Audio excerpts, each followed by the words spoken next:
திருச்சி மாவட்டத்தில் ஒரே இரவில் அடுத்தடுத்து 3 வீடுகளின் பூட்டை உடைத்து கொள்ளையடிக்கப்பட்ட சம்பவம் பெரும் அதிர்ச்சியை ஏற்படுத்தியுள்ளது.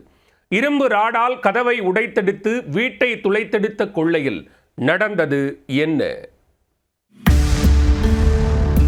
திருச்சி மாவட்டம் மணப்பாறை சாலையில் அமைந்துள்ள கொண்டையம்பட்டியைச் சேர்ந்தவர்கள் சத்தியமூர்த்தி, பரமேஸ்வரன். அருகே வசிக்கும் இருவரும் சம்பவத்தன்று வீட்டை பூட்டிவிட்டு சென்னைக்கு சென்று விட்டனர்.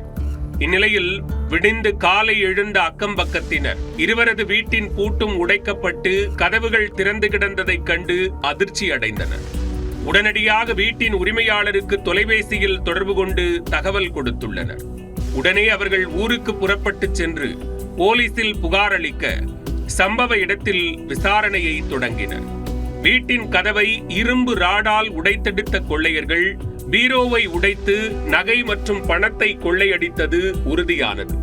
வேறு ஏதாவது சிக்குமா என வீட்டை சல்லடை போட்டு தேடி சூறையாடி குப்பை கிடங்கு போல மாற்றிச் சென்றனர். இதனையடுத்து தடயவியல் வல்லுநர்கள் மற்றும் கைரேகை நிபுணர்களை வரவழைத்து கொள்ளையடிக்கப்பட்ட வீட்டில் சிக்கிய தடயங்களை சேகரித்துக் கொண்டனர். அப்போதுதான் இதே பகுதியில் உள்ள பாண்டுரங்கன் என்பவரது வீட்டிலும் கொள்ளையர்கள் கைவரிசை காட்டியுள்ளனர். தடயம் விட்டு வைக்காமல் நகை மற்றும் பணத்தை லவுட்டியுள்ளனர்.